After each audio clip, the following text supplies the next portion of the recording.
Livro do Moon, o Rei e a Rainha de Prata. Capítulo 17. A Princesa Perdida. O que está acontecendo? Perguntou Meredith, preocupada, aproximando-se de Ghidah, que estava sentada ao lado do corpo. Eu não sei, respondeu Ghidah, com os olhos cheios de lágrimas. Mas não fique preocupada, sente junto com os outros. Não precisa me poupar só porque estou grávida. Por que ele está deitado? Perguntou ela, calmamente. Com a voz embargada e os olhos lacrimejados, ela respondeu, os olhos dele se apagaram. Isso significa que ele está concentrado em alguma outra coisa, não é? Meredith tenta esconder a cara dela de espanto e apenas balançou a cabeça em afirmação. Nesse momento elas sentiram o chão tremer e ouviram um grande rugido. Areia junto de fumaça começou a descer do teto. Muitos gritos se ouviram do lado de fora, deixando as pessoas desesperadas. Foi quando o centro do refeitório começou a ficar movediço, abrindo uma pequena cratera pela qual saiu Godric. Ele estava sujo de terra e sangue, havendo alguns cortes na testa, nos braços e um ferimento no ombro. Rápido! Para dentro da terra! Exclamou ele. Em seguida os Dailens começaram a correr apressadamente. Godric começou a olhar para os lados, desesperado, como se estivesse procurando alguém, até que viu Meredith. Ela pulou nos braços dele. Ele a beijou. Você está aqui, suspirou ele, aliviado, abraçando. Ah! Você está ferido. O que aconteceu? Perguntou ela, preocupada. Depois eu te conto. Temos que sair daqui, urgente. No momento em que ele disse isso, pedaços do teto começaram a ruir juntos com algumas rochas. Uma grande quantidade de fogo começou a inundar o lugar. Então Godric junto dos outros Dailens correram desesperados para dentro da caverna e ele fechou a cratera. Lá dentro era ainda menor que o refeitório, deixando os civis bem colados uns nos outros. As tochas de alguns soldados prateados eram a única iluminação do lugar. Todos os soldados estavam bem sujos e alguns feridos. O lugar é apertado, eu sei, mas é o que deu para fazermos às pressas, por isso peço que respirem pouco e devagar. Não sabemos quanto tempo vamos ficar aqui. Foi uma emboscada dupla. Eles não estavam no campo de batalha, e nos atacaram enquanto estávamos a caminho. Se não fosse por Amon nos informar que vocês estavam no refeitório, tudo seria bem pior. Nesse momento ele e os outros estão lá fora lutando para tomar a cidade de volta.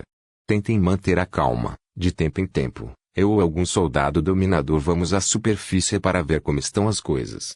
Explicou Godric aos civis. Ao ouvir isso, Ghidah começou a se desesperar e chorar baixinho. Meredith abraçou ela. As mãos de Ghidah estavam frias e tremendo. Calma, vai ficar tudo bem. Ele é um dos guerreiros mais poderosos que eu conheço. Em breve, vocês estarão juntos de novo, falou Meredith, tentando acalmar a amiga. Passaram-se 3 horas até que um soldado subiu à superfície e falou que estava seguro. Então os dominadores de terra abriram uma cratera e o povo saiu pouco a pouco. Ghidah saiu de braços dados com Meredith, enquanto segurava sua mão. A prateada estava com os olhos cheios de lágrimas, com o coração partido e preocupado. Conforme iam saindo da caverna, puderam ver o quanto a cidade estava destruída. Muitos lugares haviam sido queimados, e alguns ainda estavam em chamas. Havia muitos civis e soldados prateados mortos caídos pelas ruas. Ghidah chorava mais cada vez que via mais um corpo, mas no chão também havia muitos corpos de soldados humanos. Como foram capazes de fazer tamanha crueldade? Os humanos são piores do que pensávamos, disse Meredith, indignada. Foram eles que invadiram a cidade, mas quem nos atacou não foram os humanos, respondeu Godric. Ao dizer isso, elas olharam para outro lado e viram um corpo com uma lança nas costas. Ele possuía grandes asas e a ponta de suas penas estavam manchadas de sangue. Elas também perceberam que junto da fuligem caíam algumas penas no ar. Então notaram que, em alguns telhados haviam corpos de homens alados cercados por moribundos. No fim da rua eles perceberam uma figura caminhando com dificuldade. Ele estava com o corpo coberto de poeira e sangue. Um de seus olhos estavam inchados e ele tinha um ferimento no abdômen. Não demorou muito para Ghidah reconhecer-lo, então ela correu até ele. Amon, disse ela, abraçando-o. Ele caiu de joelhos e ela se ajoelhou com ele. Eu fiquei com tanto medo de ter te perdido, disse ela, chorando. Eu disse que não deixaria nada acontecer com você, suspirou ele, colocando a cabeça no ombro dela.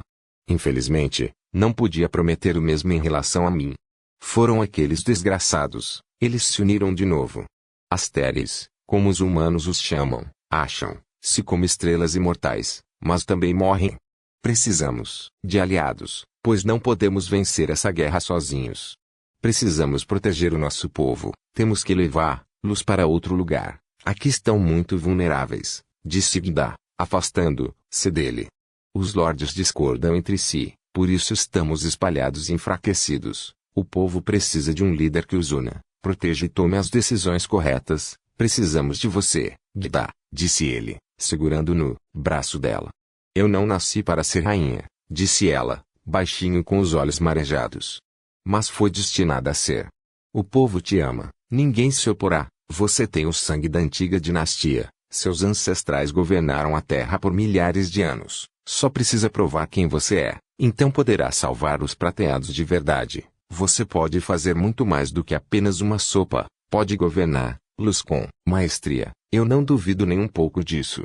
Gida olhou em volta e viu tudo destruído, muitos mortos e alguns feridos, então seu coração ardeu com a vontade de fazer algo. Foi então que eles viajaram durante dias até a capital do Reino da Folha, onde pediram uma audição com o rei. No grande salão tinham muitos dalãs da terra e alguns prateados, mas o rei estava assentado em seu grande trono, esculpido em madeira semelhante a raízes de uma grande árvore. Gida entrou à frente, com um vestido simples e claro, por ser pequena e com o olhar doce aparentava ser mais nova do que era, por isso não viram nada além de um rosto bonito, portanto não deram nada por ela, não faziam ideia de por que ela estava ali, mas todos ajustaram a postura, quando viram Amon entrar vestindo sua armadura negra.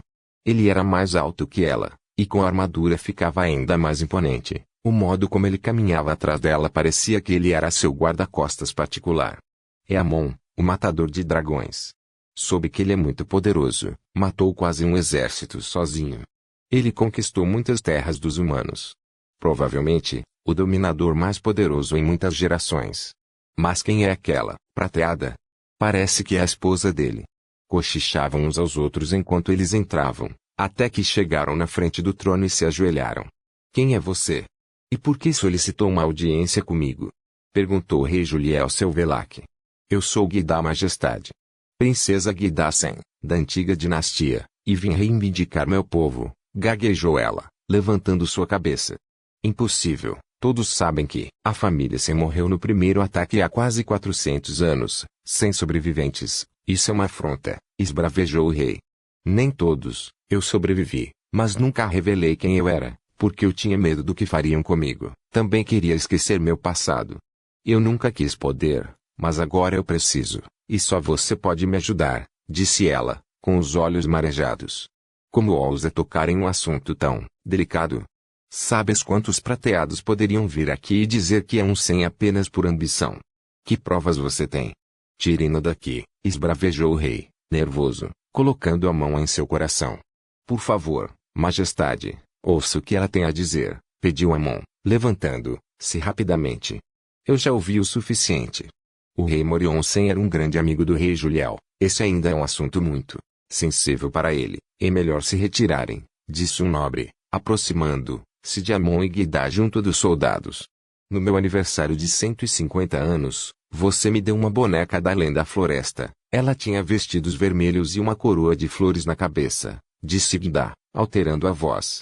Ao ouvir isso, o rei se levantou do trono. Afastem-se, ordenou ele, fazendo um sinal para se afastarem dela. Gida deu um passo à frente com a voz embargada falou, você disse que ela era para eu sempre me lembrar que nossas nações eram aliadas. Também disse que achava meu nome lindo, e que seu sonho era ter uma filha e se um dia tivesse, colocaria meu nome nela e é por isso que a princesa se chama Gida. Concluiu ela. Os olhos do rei se encheram de lágrimas e espanto. Ele desceu os degraus até ela. Colocou as mãos no rosto dela e a examinou com seus olhos incrédulos. Pequena Gida, é você? Sussurrou ele, com a voz embargada e os olhos marejados. Gida apenas assentiu com a cabeça. Então ele a abraçou colocando a cabeça dela no peito dele e começou a chorar. Você está viva, dizia ele, enquanto a abraçava mais forte. Ele a apertava como se tivesse reencontrado uma filha e ela o abraçava como estivesse vendo seu próprio pai. Como sobreviveu a esses anos? Perguntou ele, afastando-se segurando nos braços dela. Estou viva por causa dele, este é meu esposo Amon Zurian, apresentou ela, orgulhosa, estendendo a mão a ele, que deu um passo à frente e pegou na mão dela. Eu conheço ele, já foi condecorado por mim, por sua bravura em campo de batalha, um soldado dominador, excepcional, está à altura de uma princesa, disse o rei, sorrindo. Majestade, eu vim pedir sua ajuda, por quase 4 séculos meu povo está sem lar, não reclamando da sua hospitalidade, mas nosso povo está espalhado, as nossas terras foram tomadas, eu gostaria de reuni-los em um único lugar de novo, não peço muito, apenas um pequeno pedaço de terra para eles morarem, não dá para ficarmos mais em nossa terra natal, disse ela, então sua voz começou a embargar de novo. Estamos sendo atacados incessantemente, o meu povo está morrendo, eu preciso tirá-los de lá. O rei abraçou novamente. Claro, criança, eu vou te ajudar. Então ele se afastou e começou a caminhar com a mão no queixo, pensativo. Tem um lugar no meu reino ao sul que é pouco habitado, porque é muito frio, lá moram apenas alguns nativos. Mas eles moram em uma das grandes montanhas cinzentas, se não mexerem com eles não lhes darão problemas. Não é muito, mas é uma grande quantidade de terra, o suficiente para um pequeno reino. Seria bom para você? É mais que o suficiente, respondeu ela, sorrindo, feliz. Então mandarei construir um castelo e uma pequena cidade ao redor. Em breve vocês terão um lar de novo, continuou o rei. Horas mais tarde, um dos nobres foi à presença do rei. Senhor, como vai mandar construir um castelo e nomear rainha a uma jovem que acabou de conhecer? Perguntou o nobre ao rei. Não é uma desconhecida, ela é a herdeira do trono por direito. A maioria dos pais sonham em ter filhos fortes, para se tornarem Dalens gloriosos e guerreiros, mas eu sempre sonhei em ter uma filha. Nunca contei isso a ninguém, nem mesmo a minha esposa. Minha filha nasceu na época dos ataques, e eu lembrei daquela linda garotinha de cabelos claros e olhos lilás. Eu disse a ela que daria o nome dela à minha filha e assim eu fiz. Ela não mentiu, não tinha como mentir, só ela sabia do meu sonho. Portanto, ela é a princesa Agdassen. O senhor não teme como os lordes reagirão? Nenhum deles é descendente direto dos Sen. É o dever deles se curvarem a ela. Caso isso não aconteça, é eles quem deveriam temer, já que sabem bem como a lei dos prateados funciona. Capítulo 18. O rei e a rainha de prata. O rei mandou construir um pequeno castelo às pressas nas montanhas cinzentas, este que posteriormente seria ampliado.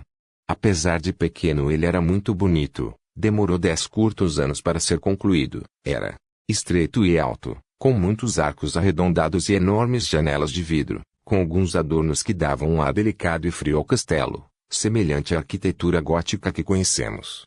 Ali seria a capital, e as terras que lhes restaram do outro lado dos mares seriam as colônias.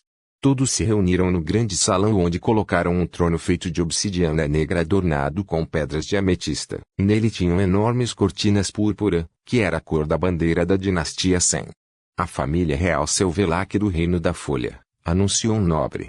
Em seguida entrou o rei Juliel Selvelac com sua esposa e seus filhos por ordem de nascimento. Portanto a princesa Agda Selvelac ficou por último. Quando ela entrou, Adrian ficou hipnotizado. Ela já estava adulta, sua fisionomia completamente diferente do que lhe lembrava. Ela vestia um lindo vestido verde assim como todos de sua casa, mas estava cheia de joias e uma linda coroa repousava na sua cabeça. Uma visão deslumbrante, bem diferente da Dalen, que vestia roupas surradas de garotos para bisbilhotar fora do castelo.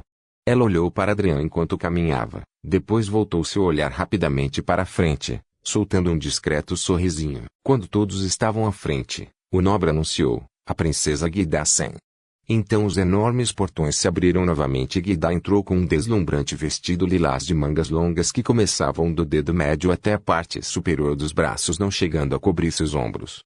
Estes que estavam expostos assim como suas costas devido a uma fenda que ia até um pouco acima da altura da cintura. O vestido era bordado com pedrarias de prata que brilhavam conforme ela caminhava. Ela não possuía joias extravagantes, apenas pequenos brincos e um colar discreto de diamantes.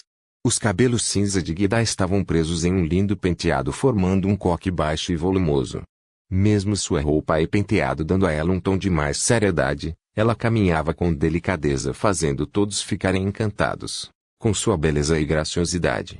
Ela caminhou e subiu os degraus que levavam ao trono onde estava o rei Juliel Selvelac em pé. Então se ajoelhou e o rei Juliel Selvelac começou a discursar. Estamos aqui para celebrar a ironia do destino, Há 392 anos, as terras prateadas foram inundadas pelo caos envolvendo nossos irmãos em uma terrível guerra.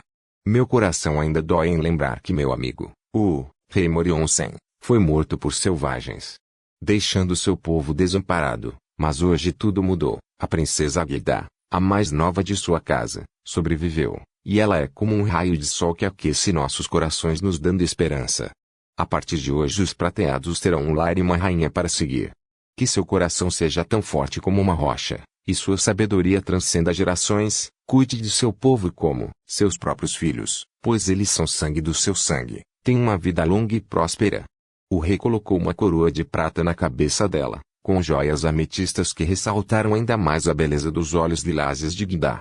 Em seguida ele deu a mão a ela para se levantar, depois ergueu o braço dela e em voz alta declarou: a dinastia Sen vive, vida longa rainha Gilda Sen. Amon foi o primeiro a colocar a mão esquerda no peito e a se ajoelhar, em seguida a multidão fez o mesmo, todos gritaram em coro: vida longa rainha Gilda Sen. Mesmo os olhos de Gilda estando marejados, ela soltou um largo sorriso. Então a multidão se levantou. Eu darei o meu melhor, protegerei meu povo com minha vida, farei de tudo que esteja ao meu alcance para dar uma vida digna aos prateados. Mas nada disso seria possível, eu nem mesmo estaria viva, se não fosse por um Dailin. Eu gostaria de honrar-lo como meu braço direito e rei consorte. Por favor, venha até aqui Amon Zurian, pediu Gilda. Amon subiu os degraus com sua armadura negra junto de sua capa e se ajoelhou.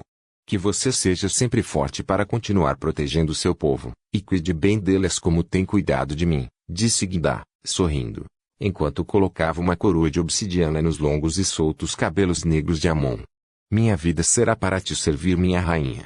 Faço das suas palavras meu juramento, cuidarei do meu povo e do futuro dessa nação até no meu último fôlego de vida, respondeu ele, então se levantou. Vida longa ao rei e à rainha de prata, declamou o rei Juliel. Todos se ajoelharam e declamaram. Depois da coroação houve um grande baile. Enquanto a música tocava eles dançavam. Alguns Dailens chegaram para parabenizar. Luz, Mortila e Fantasma vieram juntas e se ajoelharam. Tens nosso poder em suas mãos, Vossa Majestade, proclamou Mortila. Fantasma apenas levantou o olhar e deu um breve sorriso a Gilda. Estou muito agradecida de tê-las comigo, serão sempre bem-vindas, respondeu Gilda, gentilmente, e elas se retiraram. Depois chegaram a Godric e Meredith. Ela estava irradiante em um lindo vestido azul mais largo, com seus enormes e volumosos cabelos castanhos e cacheados soltos, com apenas alguns adornos nele. Godric também estava bem vestido e deixando a barba ruiva crescer. Ele segurava o filho deles no colo. Este é Galadriel Norque, apresentou Meredith o bebê de ralos cabelos loiros. Que lindo, posso pegá-lo? Perguntou Gilda. Claro, respondeu Meredith. Em seguida Godric passou o bebê para ela. Ele é loiro como meu pai e todos meus irmãos, e só eu e minha mãe somos ruivos na minha casa. Espero que o próximo venha mais parecido comigo. Queria tanto ter um filho ruivo, explicou Godric. Próximo? Questionou Amon. Sim, ela está grávida de novo, sussurrou Godric a Amon, soltando uma piscadela e uma risadinha maliciosa. Em breve teremos mais um bebê, falou Meredith, docemente, colocando a mão na barriga. Que legal! Já decidiram o nome? Perguntou Gilda. Guberval, se for um Dailin, e Guberlina se for uma Dailin, falou Godric, empolgado. Nada disso, dessa vez eu vou escolher o nome. Meredith olhou brava para ele, depois virou para Gilda. Respondeu gentilmente, se for um Dailin vai se chamar Aldo de Eren, se for uma Dailin será Merida. Mas esses nomes não têm nada com G para combinar com Galadriel, disse Godric. Quem disse que precisa combinar? Primeiro que eu não estava muito de acordo com Galadriel, ainda acho que ele é um nome feminino. Ele serve para os dois, era o nome do meu avô paterno, eu já te disse, Guberval e Gubelina, são os nomes dos meus avós maternos. Não precisamos colocar o nome de toda a sua família nos nossos filhos, e acho melhor você não me irritar, porque estou grávida. Gilda e Amon observaram os dois discutindo, e se olharam. Gilda soltou uma pequena e discreta risada. Eles não mudaram nada, murmurou Gilda. Não mesmo, respondeu Amon, olhando para o casal discutindo. Não demorou muito para que eles fizessem as pazes. Então pediram para uma Dailin segurar o bebê e foram para a pista de dança. Godric, apesar de alto e robusto, Era um ótimo dançarino e com seus braços fortes levantava Meredith com facilidade nos passos onde os cavalheiros erguem suas damas. Esta aqui era pequena, fazendo um belo contraste com ele. Apesar de suas diferenças, tanto na aparência como na personalidade, eles faziam um lindo casal. A maneira como se olhavam demonstrava o quanto eram apaixonados um pelo outro. Adrian decidiu sair do baile e conhecer a cidade. Ele jogou uma capa e começou a vagar pela cidade. Os plebeus estavam tão felizes pelo novo lar, então enfeitaram a cidade em homenagem à rainha. Iluminaram com as mais belas e diferentes lanternas. Algumas continham a lua, o símbolo do brasão dos prateados. Eles dançavam e se divertiam. Adrian passeava admirado quando uma figura encapuzada surgiu correndo e trombou nele. Ei! Olha por onde anda, reclamou ele. Desculpa, senhor, disse uma voz feminina, vindo da figura. Quando ela levantou a cabeça, ele pode ver por debaixo do capuz o rosto da princesa Guida Selvelac. Ela estava sem a coroa e sua capa simples cobriam suas vestes nobres. Você, sussurrou ele ao vê-la. Você sempre me encontra, né? Disse ela, soltando um sorriso amarelo. Ela olhou para trás e viu alguns soldados vasculhando a multidão, então tentou partir, mas Adrian a segurou pelo braço. Ele viu os soldados, então a puxou para um beco próximo, colocando contra a parede, até que os soldados passassem por eles. Aonde você estava indo? Perguntou Adrian, sério, olhando nos olhos dela. Não é da sua conta, respondeu ela, afastando ele e saindo do beco. Eu acho que é da minha conta, sim, até onde eu sei somos noivos, disse ele, seguindo. Ah! Você lembrou agora que somos noivos? Depois de mais de um século sem sequer dar as caras, sabia que já fazem 30 anos que completei a maioridade? Em breve meu pai vai te obrigar a se casar comigo. Esse é um bom momento para você sumir de novo, provocou ela, sem olhar para trás. Eu estava na guerra, se não se lembra, e nem vem fingir que se importa. Eu sei que odiava o fato de estar noiva, ainda mais comigo. Se você sabe que eu odeio este noivado, por que não faz o favor de me deixar passear livremente por essa bela cidade? Questionou ela, virando-se para trás. É perigoso andar à noite, ainda, mas para uma princesa, respondeu ele. É por isso que vou escoltá-la. Imagina se o rei souber desse perigo, falou ele, soltando um sorrisinho sarcástico, fazendo ela revirar os olhos. Tudo bem, eu deixo você ir comigo desde que não conte aos meus pais, nem me perturbe, afirmou ela. Em seguida saiu pisando duro. Ele a seguiu. Por que gosta tanto de sair escondida? Perguntou Adrian, enquanto eles caminhavam. Gosto de observar os civis, como eles vivem. Parece ser tão simples e divertido, como se fossem mais felizes. Eles são livres para fazer o que querem, podem ir aonde quiserem, sem ter que ficar presos em um castelo seguindo códigos de condutas, respondeu ela, admirando os Dylans que caminhavam nas ruas. Guida, uma princesa não faz isso, princesas não comem assim, não se vestem assim, não falam desse jeito, imitou ela, fazendo caretas que arrancaram um riso de Adrian. Então ela continuou, não posso escolher nem minhas próprias roupas, minha vida é para servir a realeza, eu nasci para ser a princesa perfeita, não pude escolher nada, já nasci noiva, destinada a casar com um cara aleatório que escolheram para mim, sem ofensa, tudo bem, eu entendo, disse ele, sorrindo. Mas você bem que é a queridinha do seu pai, por ser a caçula, ele finge que não vê você saindo escondida, e ignorava muitas das suas travessuras que eu me lembro. Sim, o meu pai me ama, mas ele ainda é rei, tem que cumprir com suas obrigações e eu por ser filha dele tenho que cumprir também. Pelo menos seu pai te ama, se fossem os meus eu já teria levado uma surra só por ter quebrado uma regra, eles só me veem como uma porta para entrarem na realeza. Eles nem imaginam o quanto é horrível ser da realeza, bufou ela. Queria ser feliz como eles, disse ela, com um olhar triste, observando-se se divertindo nas ruas. Uma vez eu li em um livro, a felicidade não é definida pelo lugar em que se está, mas pelas pessoas que o cercam. Talvez se com as pessoas certas, você pode ser feliz fora e dentro do castelo, disse ele, olhando para ela. Ela o olhou de volta. Está querendo me dizer que você é a pessoa certa para mim? Perguntou ela, acirrando os olhos. Não era bem isso, mas por que não? Vamos casar de qualquer jeito, podemos pelo menos ser amigos, respondeu ele. Amigos? Sim, eu guardaria seus segredos, você guardaria os meus, eu poderia te apresentar a cidade entre muitas outras coisas. Poderíamos nos divertir e não tornar nosso casamento um fardo para nós dois, respondeu ele. Parando de caminhar. Você deixaria-o sair? Claro, interessante, mas a troco de que você faria isso? Adrian deu um passo para mais perto dela. Eu prometo, você pode ir onde quiser, desde que me deixe ir junto, disse ele, soltando um sorriso de canto, de boca. Vou pensar na sua proposta. Pode pensar o quanto quiser, mas deixa eu te mostrar um lugar agora, falou ele, pegando na mão dela e a puxando por um caminho que levou eles até uma ponte deserta. Abaixo deles estava um lago frio, e em volta do lago algumas árvores com folhas laranjas devido ao outono. Ela começou a olhar à sua volta e pode ver de longe as luzes da cidade, que combinado com o lago e as árvores dariam uma bela pintura. Que lugar lindo, disse ela, admirada. Passei aqui mais cedo, fiquei pensando como seria a noite, é bem mais bonito do que imaginei. Ela estava olhando o lago, quando ele fez um sinal com o dedo e um vento vindo das árvores passou por eles carregando folhas alaranjadas as quais voaram na frente dela, em direção ao lago como se estivessem dançando. Ela olhou admirada.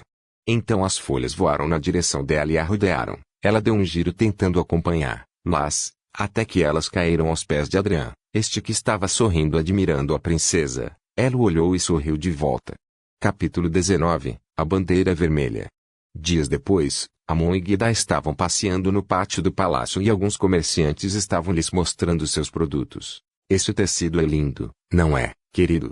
Perguntou Gida a Amon, enquanto olhava para o tecido, mas não obteve resposta. Querido? Questionou ela de novo, então ela olhou para ele.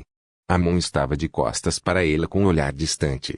Então ela olhou na direção onde ele repousava seus olhos. Nesse momento ela pode ver, não muito longe dali, um prateado agachado com os braços estendidos esperando que um pequeno dalenzinho fosse até ele, com um jeitinho meio desengonçado de quem estava aprendendo a andar. Logo o pequeno chegou nos braços do pai e o abraçou. O pai se levantou e o jogou para cima e ambos riram.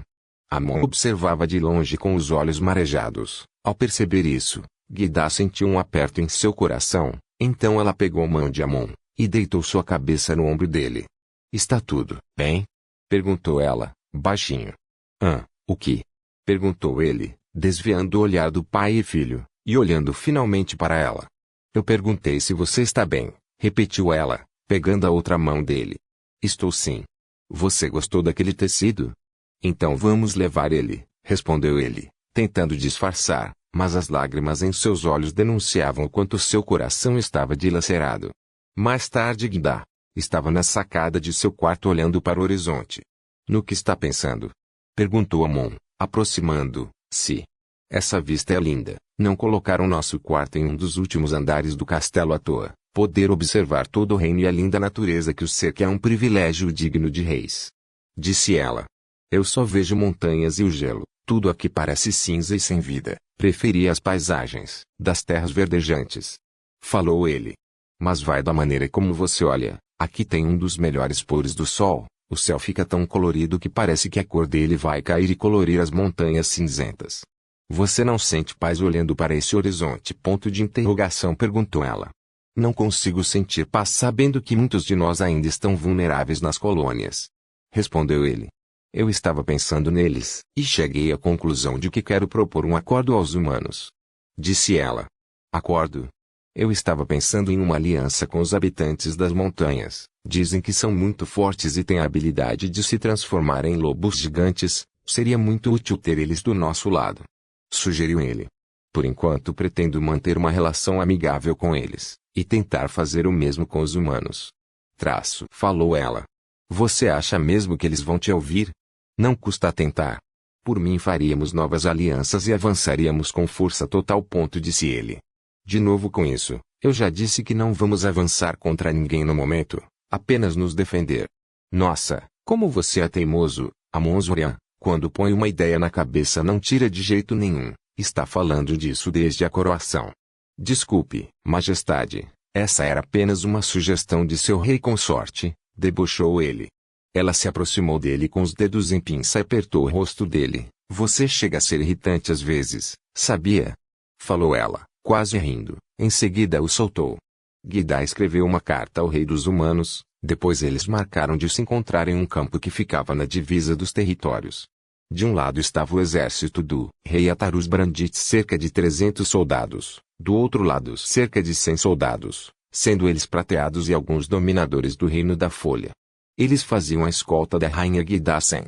Ninguém moveu um músculo, deixando um espaço de quase meio quilômetro entre os exércitos, até que um grande rugido cortou o vale. Com ele uma grande sombra sobrevoou sobre eles, então um pouco à frente dos humanos. Pousou o grande dragão de escamas pretas e vermelhas, fazendo levantar uma enorme quantidade de poeira. Neste momento saíram 2 cavalos do meio dos prateados em direção ao dragão. Em um estava Gidá e no outro Amon. Enquanto se aproximavam, das costas da fera desceu um jovem de pele negra, cabelos em largos dreads que iam até seus ombros. Ele estava sem armadura, apenas com um grande colar de ouro, com pedras que quase chegavam a cobrir seus ombros. Por cima ele vestia um manto vermelho que estava aberto, deixando seu abdômen à mostra. O rei Atarus era o mais jovem que eles já haviam visto. Ele tinha apenas 17 anos, apesar de aparentar ser mais velho do que era. Ao vê-los se aproximando, começou a andar na direção deles. Então Gidá parou seu cavalo e seguiu caminho a pé até o rei. Amon parou, e ficou os observando cerca de 20 metros de onde estavam. Pensei que iríamos conversar pacificamente, mas você trouxe ele, por quê? Perguntou o rei, referindo-se a Amon. Você trouxe um dragão e eu trouxe meu marido, respondeu Gidá. Naquela época os fios de cabelos negros de Amon eram mais temidos que todos os 7 dragões de Ignis. O rei soltou um breve sorriso. Justo, falou. Em sua carta disse que tinha uma proposta. Qual seria? Eu proponho paz entre os povos, na condição de que as terras permaneçam como estão. Gidá apresentou um mapa. Aqui está o território de domínio de vocês e o nosso. Eu tracei uma linha entre eles. Se ambos os lados respeitarem essa divisão, nenhuma espada será levantada. Essa é a minha proposta. Caso não aceite, seu corpo, assim como o dos seus filhos e toda sua descendência, se afogarão no próprio sangue em uma guerra sem fim. Você sabe que para nós essa terra é sagrada. Nos foi prometida, enquanto seus ancestrais mantinham os meus do outro lado do rio Adrão para servirmos de comida aos dragões. Ou você se esqueceu dessa parte da história, Rainha Gidasen? Há centenas de anos essa história é contada de geração em geração. O seu povo nunca foi pacífico, nem mesmo bom. Fantasmas prateados como a lua, era assim que os chamavam. As crianças tinham pesadelos com suas feições, pois eram como monstros que nos encurralaram em uma terra brutal. Estamos apenas há pouco mais de 400 anos de guerra, mas meu povo foi oprimido pelo seu por milênios, anos incontáveis, a ponto de não lembrarmos mais da nossa origem. Quantos anos você tem? Dizem que os prateados envelhecem conforme a idade, a julgar pela sua aparência. Deveria ser bem jovem quando tudo começou, não é? Gidá regalou os olhos como se estivesse confusa com o que ele acabara de dizer. E Atarus continuou, diz a lenda que os homens decidiram fugir da vida miserável em que viviam para as terras do outro lado, onde finalmente poderiam ter paz. Então as tribos se uniram para tomar para si a terra de seus opressores, esta terra que em tudo era fértil, ali tudo se plantava e colhia, uma vida cheia de fartura nos aguardava nas terras verdejantes. Não precisaríamos temer, pois os homens dos céus estariam do nosso lado. Eles nos prometeram a vitória contra nossos inimigos. Só não esperávamos que levaria tanto tempo. E assim, nossos povos se digladiam há 400 anos. Matamos muitos dos seus, mas a quantidade de humanos mortos em batalha foi tanta que em períodos da história se chegou ao ponto dos dragões terem que queimar pilhas e mais pilhas, porque não havia terra suficiente para enterrar todos. Não estou te contando para que sinta algum remorso. Estou falando isso para que se lembre de quem vocês realmente são. Para vocês somos monstros, mas vocês têm sido a causa dos nossos pesadelos por centenas de anos, então acho que não há nenhum lado que saia impune. A questão, rei Atarus Brandit, é que os maus sempre começam a guerra, mas os inocentes é quem pagam por ela. Em todos os povos há monstros, mas também há aqueles que nunca tiveram a intenção de machucar alguém, que apenas sonham em ser felizes, e viver uma vida tranquila com aqueles que amam, e são por eles que estou aqui, e não estou falando só pelos prateados, mas por todos aqueles que querem paz, independente da raça, ou cultura. Podemos ser diferentes em muitos aspectos, porém no fundo todos queremos a mesma coisa, viver. Atarus olhou para a rainha e soltou um breve sorriso. Sim, Todos queremos isso. Você disse tudo o que eu queria escutar. Eu vim preparado para ouvir um grande discurso envolto em ódio e arrogância, como outros fizeram, mas você me deu algo realmente valioso. Sua humildade e generosidade mostra que o que disse é verdade. Em todos os lados há aqueles que são puros de coração. Você é uma deles, não é? Pois quando falou em guerra, sua boca dizia uma coisa e seus olhos outra, e quando te afrontei seu olhar era o mesmo de uma criança que acabara de descobrir como o mundo pode ser mau. Mas em nenhum momento olhou para mim com indiferença, por isso sinto verdade nas suas palavras. E é por isso que aceitarei seu acordo de paz. Por fim, eles assinaram um tratado, e carimbaram com uma gota de sangue de cada um. Atarus, apesar de jovem, era muito inteligente e maduro para sua idade, ficou conhecido por ser um dos reis mais sábios de toda a história, por isso esse tratado ficou conhecido como o Acordo do Rei Sábio e da Rainha Gentil. Só mais uma coisa antes de partir, falou Atarus. Em breve, eu irei morrer, mas você viverá por muitos anos a mais do que eu, então eu peço, por favor, não se esqueça do que disse hoje, proteja os inocentes dos maus, não deixe que nosso mundo caia em trevas novamente. Eu instruirei os meus descendentes a fazer o mesmo. Enquanto eu viver, nenhuma espada será levantada. Essa é uma promessa, respondeu Gidá.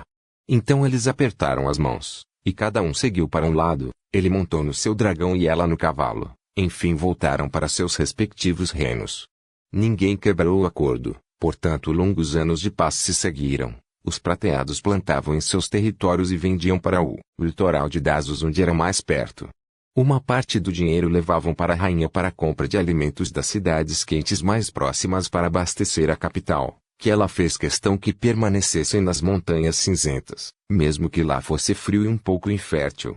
Em tempos de paz, os dias pareciam mais longos e até um pouco tediosos, principalmente para aqueles que estavam envolvidos ativamente na guerra. Percebendo o tédio do marido, a rainha decidiu fazer uma surpresa.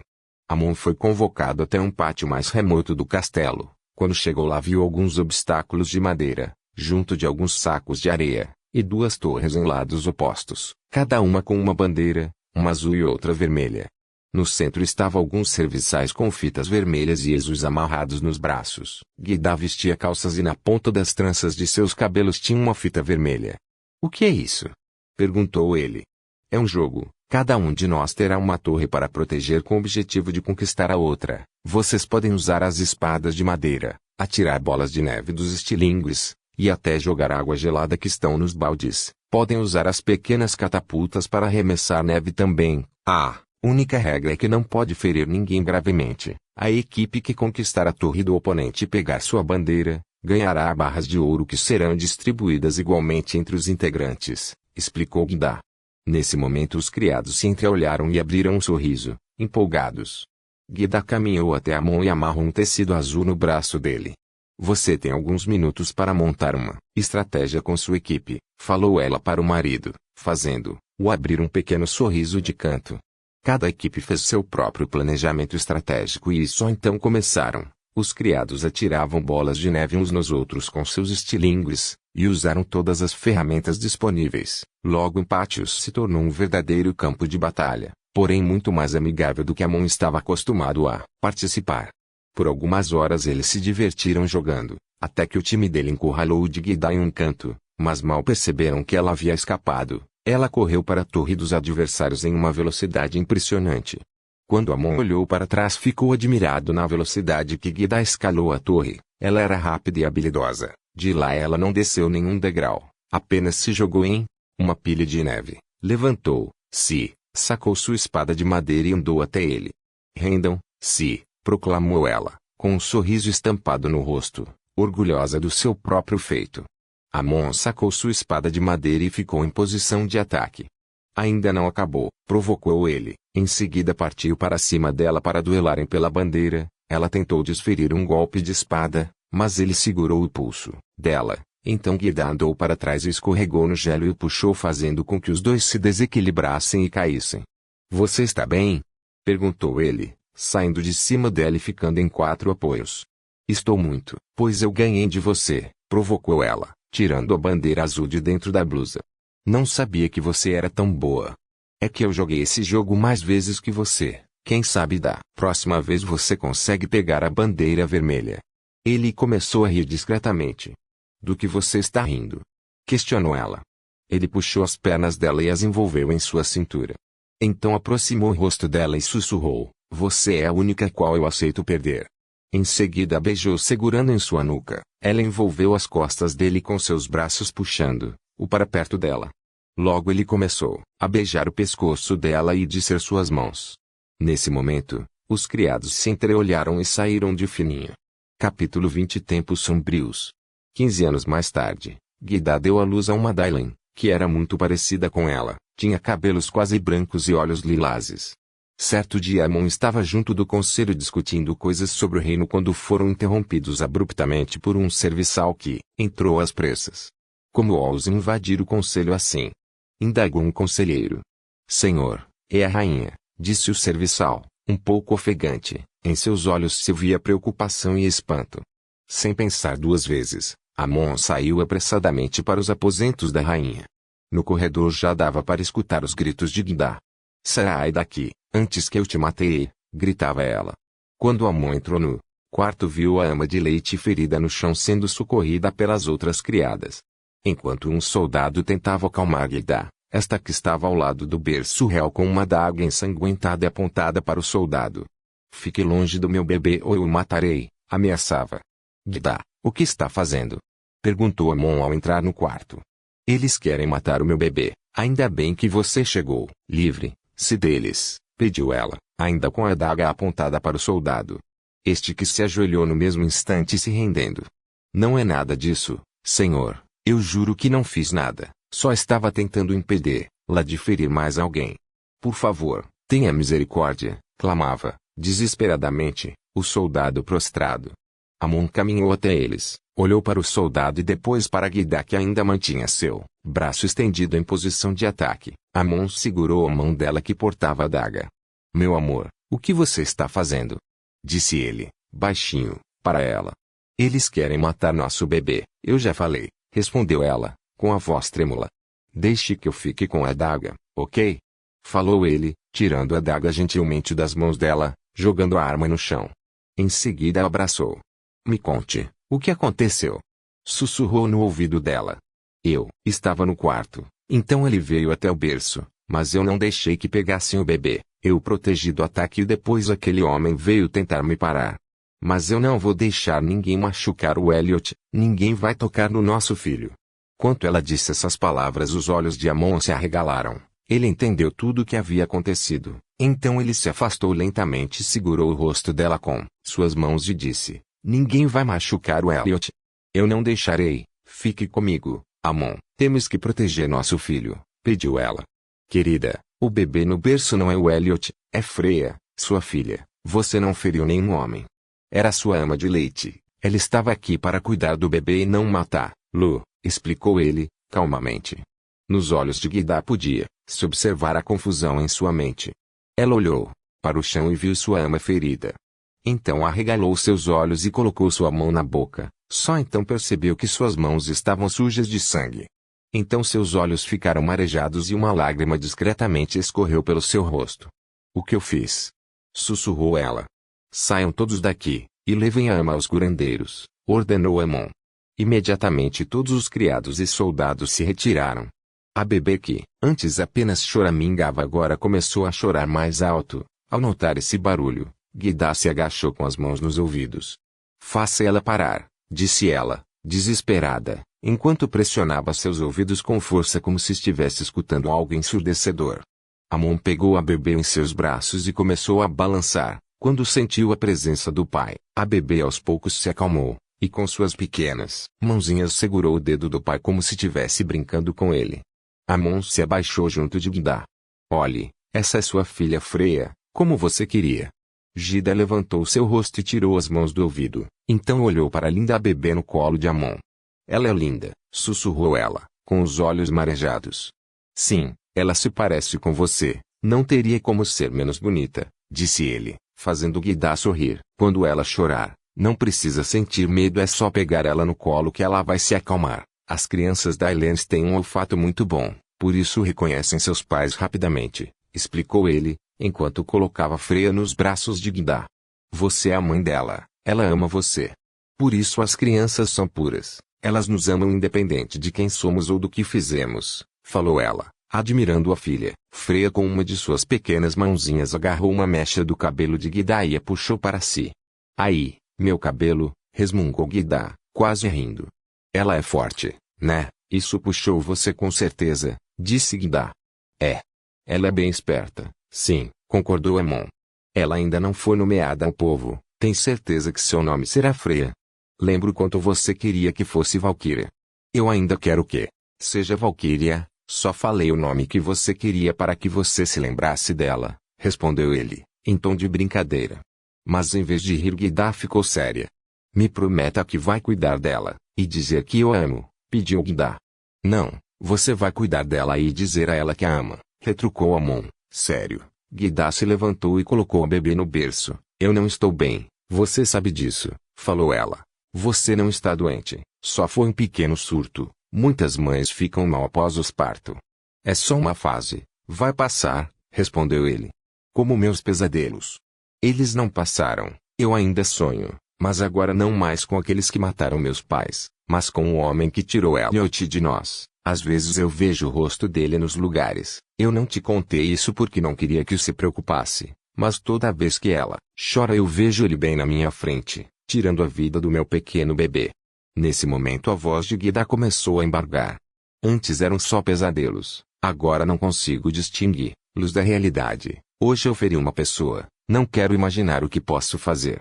Eu não quero ferir mais ninguém, disse as últimas palavras já chorando. Então afundou sua cabeça no peito de Amon. Este que a envolveu com seus braços.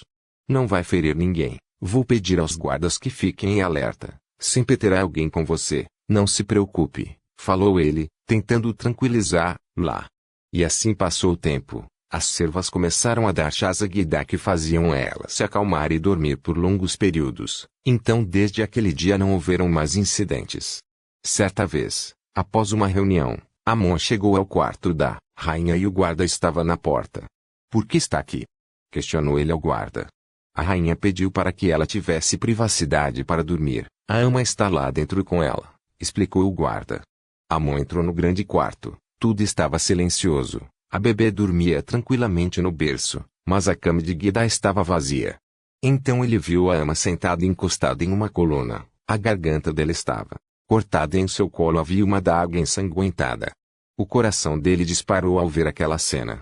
Então uma risada cortou o silêncio. Ela vinha do lado de fora, na sacada. Amon foi andando lentamente até lá. Quer ver, Gabriel, o que eu sei fazer? Disse Gidá. Quando Amon finalmente conseguiu ver, lá, ela estava a alguns metros, com as mãos e pedaços do seu vestido sujos de sangue. Ela estava em cima da mureta da sacada prestes a dar um passo. A brisa batia nos seus cabelos fazendo esvoaçarem. Os últimos raios de sol do dia faziam seus olhos lilazes brilharem. Estes que estavam marejados e aparentavam estar distantes e perdidos. Gidá, ele gritou e correu o mais rápido que pôde. Ela, perdida em seus devaneios, não escutou e deu um passo à frente.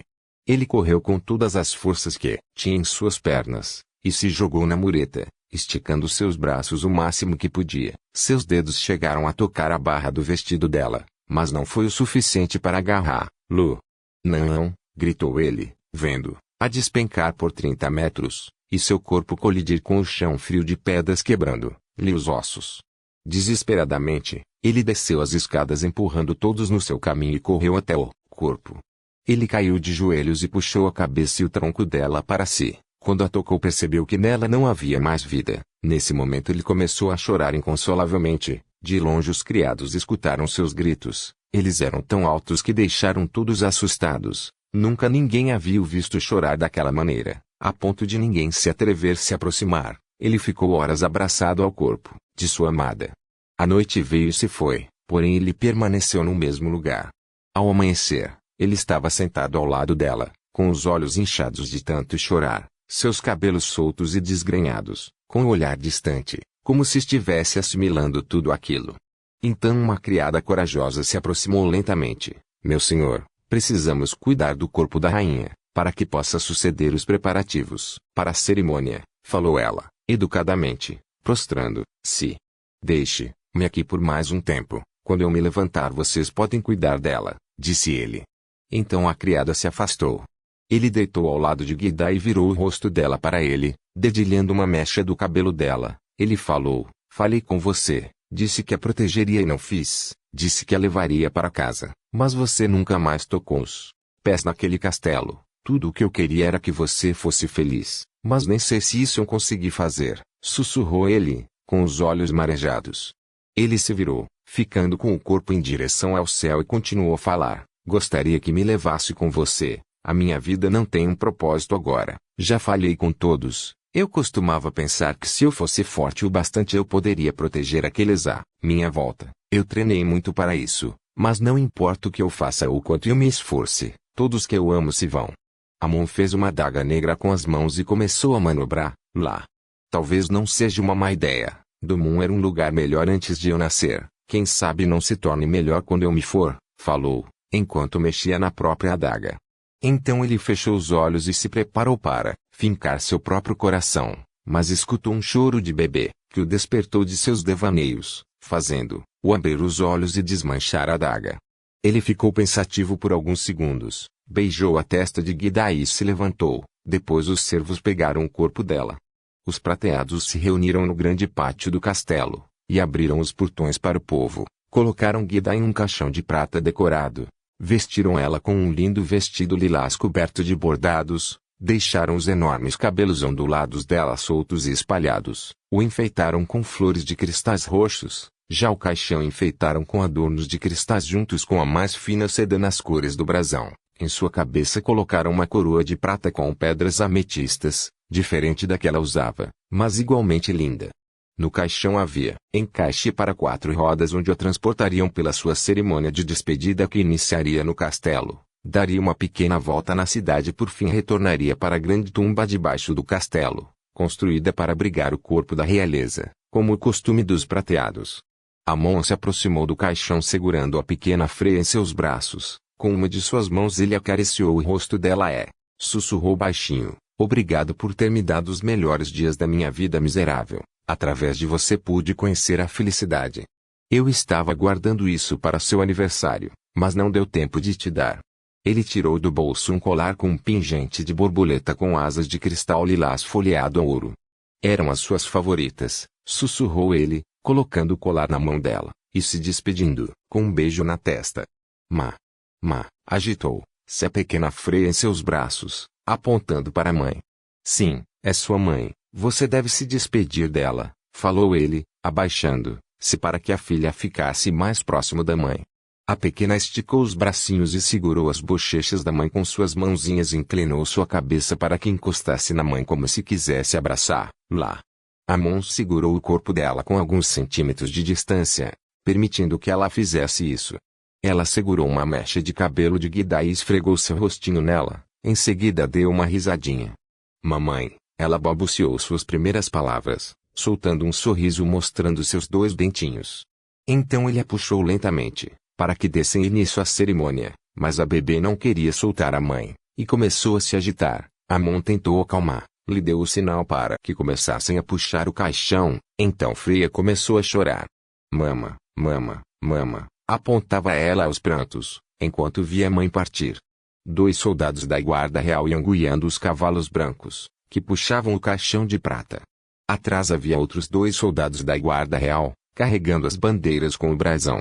Por onde o caixão passava os Dylan se ajoelhavam, muitos choravam e lamentavam sua partida. Ela era muito amada por todos. Os breves 100 anos em que governou foram o suficiente para ela ser lembrada como uma das rainhas mais gentis e amadas de toda a dinastia Sen. Por fim, fecharam a tampa do caixão e guardaram-no dentro de uma caixa de mármore na tumba subterrânea. Na entrada da tumba construíram uma estátua de Gida, trajada como rainha usando sua coroa. Amon mandou construir uma estufa para abrigar um pequeno jardim em homenagem a ela, mesmo que as flores só permanecessem no verão, devido ao frio intenso do lugar. Era lindo quando elas desabrochavam. Ele também pediu para que no centro do jardim colocassem uma estátua dela. Esta aqui era diferente das outras espalhadas pelo reino. Ela estava esculpida com roupas leves e simples, seus longos cabelos ondulados estavam soltos, e neles haviam borboletas assim como em seus braços, Uma de suas mãos estava levantada e na ponta de seu dedo indicador tinha uma borboleta esculpida.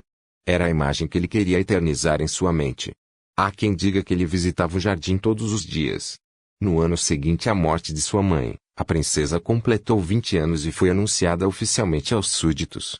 Agora com seu nome oficial que seu pai lhe dera, Princesa Freya Guidava Quiriasen, a última descendente da antiga dinastia. Depois disso o coração de Amon se fechou e ele ficou ainda mais frio. Muitos dos seus servos se questionavam se ele estava mesmo vivo, pois seu corpo se mexia, mas ele quase não falava e estava sempre com a cara fechada e olhar distante. Certo dia, Amon estava sentado sozinho na sala de reuniões e chegou um mensageiro. Ele se ajoelhou e falou: Senhor, trago más notícias. O sábio rei Atarus-Brand morreu após governar por 75 anos. Depois dele sua filha Alessia-Brand governou por mais 15 anos, e seu neto Atron-Brand por 33 anos, totalizando os maiores anos de paz em que tivemos. Mas agora a rainha Tali-Brand assumiu o trono e quebrou nosso tratado liderando ataques às nossas colônias. Como devemos proceder? Amon abaixou o rosto e colocou a mão na face. Em seguida levantou lentamente sua cabeça, revelando seu olhar furioso. Matem todos, ordenou. A história desse livro chegou ao fim. Espero que tenham gostado. Em breve será postado o audiobook do segundo livro em ordem cronológica, Domon e os Viajantes. Se gostou, compartilhe com os amigos. Curta esse vídeo e inscreva no canal para mais vídeos. Você pode adquirir os livros físicos e personagens 3D no meu site, no link da minha bio do instagram.elis_inferior, o live R-inferior e CRITURA. Obrigada por assistir esse vídeo. Até a próxima.